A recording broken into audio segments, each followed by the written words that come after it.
pessoal, estamos aqui para mais um vídeo. Para aqueles que não me conhecem, meu nome é Clara, sejam muito bem-vindos ao canal.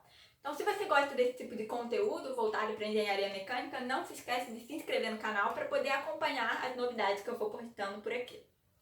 No vídeo de hoje, a gente vai falar sobre um exercício de barras, no qual a gente vai aplicar aqueles conhecimentos, aquelas fórmulas que a gente viu no outro vídeo, e também esse exercício vai ser o mesmo que nós vamos fazer no próximo vídeo, usando ANSYS.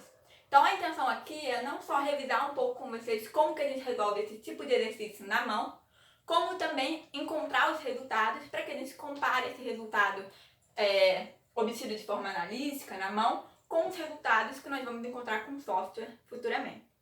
Então, para aqueles que têm uma certa curiosidade, esse exercício é o exercício 2.12 do Crandall, que é um livro muito utilizado na disciplina de Mecânica dos Sólidos 1.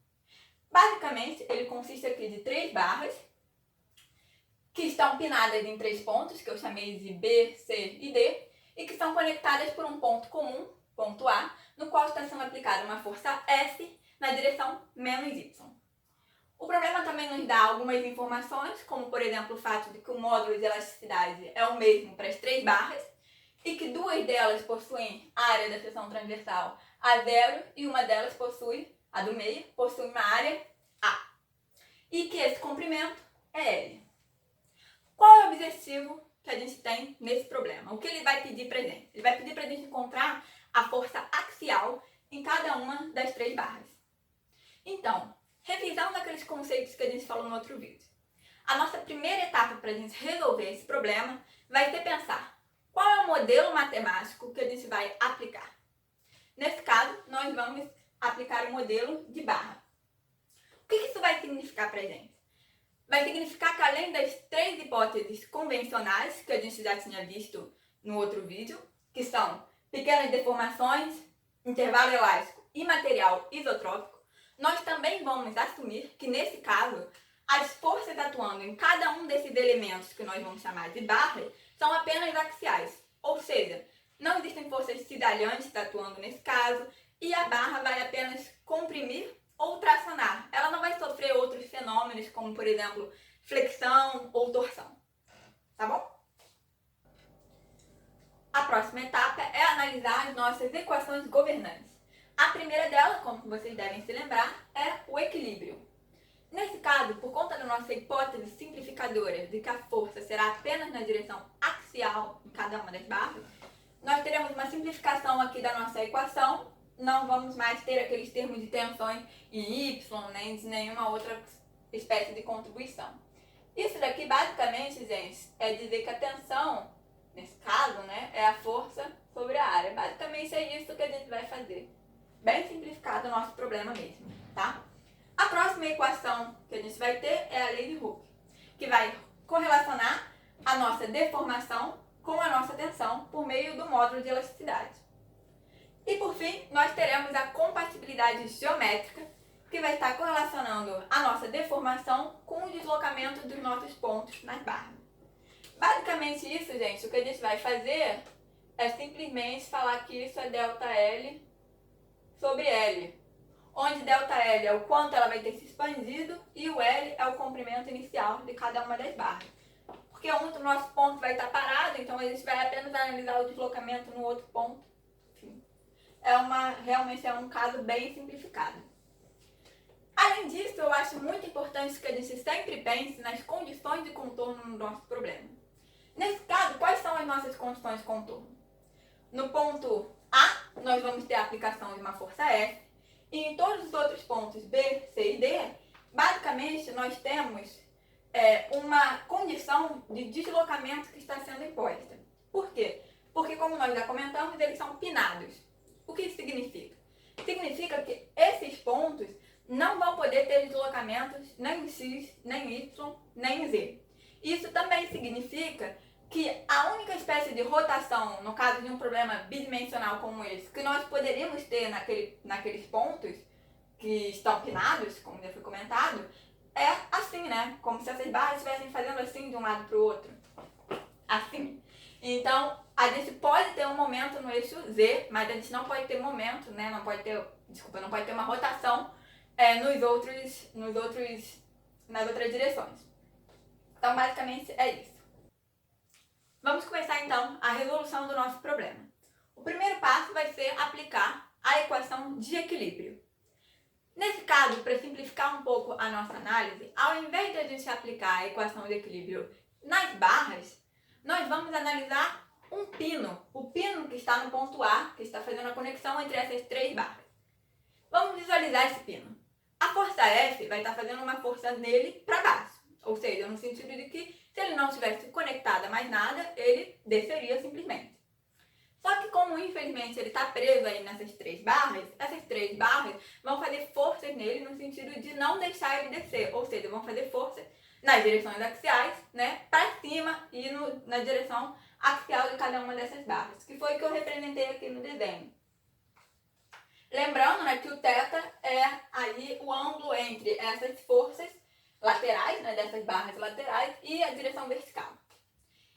Nós sabemos que, então, aplicando o equilíbrio, o somatório de forças na direção x tem que dar zero e o somatório de forças na direção y também tem que dar zero. Nós podemos, então, repartir essas forças em suas componentes x e y, essas forças que estão na diagonal, e nós vamos encontrar a partir disso que a força AC vai ter que ser igual à força AD. E, substituindo isso na equação das forças que estão na direção y, nós encontraremos que a força AB vai ser a força F menos 2 vezes a força AC cosseno de θ. O passo 2 da nossa resolução será a análise do deslocamento. Vamos pensar nesse ponto A. Se a gente sabe que cada uma dessas barras vai se deformar apenas na sua direção axial. Se a gente tivesse apenas essa barra aqui do meio, a barra AB, a tendência desse ponto A seria apenas descer. Ele não tenderia a se deslocar para um lado. Porém, como nós temos essas barras laterais, isso poderia acontecer. Se, por exemplo, a barra AD se deformasse menos do que a barra AC, por exemplo, nós teríamos essa tendência aqui, em que o ponto A não só desceria, como ele chegaria um pouco para o lado. Faz sentido? Bom, se a gente pegar, depois dessa análise inicial, se a gente pegar as fórmulas que já tinham sido mostradas anteriormente, unir a lei de Hooke com o equilíbrio e o deslocamento, nós chegamos nessa fórmula geral aqui, onde o ΔL é a variação de comprimento de cada uma das barras, o L é o seu comprimento inicial, e temos a força que é aplicada em cada uma delas, sua área e seu módulo de elasticidade. Então, se a gente aplicar isso para a barra AC, o que a gente vai encontrar? Sabe que o comprimento dela não é L, né? É L sobre cosseno θ. E a gente tem a força AC sobre A0E. Fazemos a mesma coisa aqui para a barra AD. Só que, anteriormente, a gente já tinha encontrado que a nossa força AC é igual à nossa força AD. A partir disso, a gente percebe que o ΔLAC também é igual ao ΔLAD. O que leva a gente a refletir sobre aquilo que a gente tinha acabado de falar, né? Então, nesse caso, não faz sentido ter um deslocamento do ponto A na horizontal. Só faz sentido ele descer mesmo. Só para a gente ter essa visualização conforme a gente vai achando os resultados, tá bom? Agora a gente analisa aqui a barra AB. No caso da barra AB, o comprimento é apenas L. Nós temos as forças AB dividido pela área A e o módulo de elasticidade E. Ok. Uma coisa que eu queria falar com vocês nesse momento é que, bom, essa é uma questão, é um exercício relativamente simples, né? Normalmente quando alguém erra esse exercício é mais porque está muito no começo da matéria ou porque também teve algum erro de falta de atenção. E um erro muito comum de se ter nesse tipo de questão, que eu acho que é importante vocês prestarem atenção, é chegar nesse ponto aqui e pensar o seguinte. Bom, o ponto A é o ponto que está conectando as três barras. Então, se eu pegasse esse ΔLAC, né, que é o quanto que ela variou de comprimento, a barra C, e eu projetasse isso na direção Y, isso não teria que ser igual ao ΔL da barra AB? É comum as pessoas pensarem nisso, então eu já vou deixar claro logo para vocês que, não, isso aqui tá errado, gente. Não façam isso, tá? Eu vou mostrar para vocês o jeito certo a partir desse ponto. Agora, então, o correto a ser feito é fazer a chamada geometria da deformação. Como assim? Seguinte, vamos lá. Aqui a gente tem as nossas barras inicialmente. Vamos representar só as barras AC e AB para simplificar um pouco a nossa análise e correlação entre elas. Basicamente, quando a barra AC se deformar, a tendência dela vai ser se deformar assim, né? Enquanto que da barra AB vai ser se deformar assim. E aí? O que vai acontecer? Porque assim, o ponto A é o mesmo para as duas barras. Então, alguma coisa vai ter que acontecer aqui para que eles terminem no mesmo lugar. Porque, enfim, é o mesmo ponto. O que vai acontecer é que, basicamente, a barra AC, na hora que isso daqui for para baixo, ela vai rotacionar. Então, ela vai descrever, eu dei um zoom aqui, ampliei para vocês visualizarem um pouco melhor, ela vai descrever esse raio aqui, essa trajetória circular.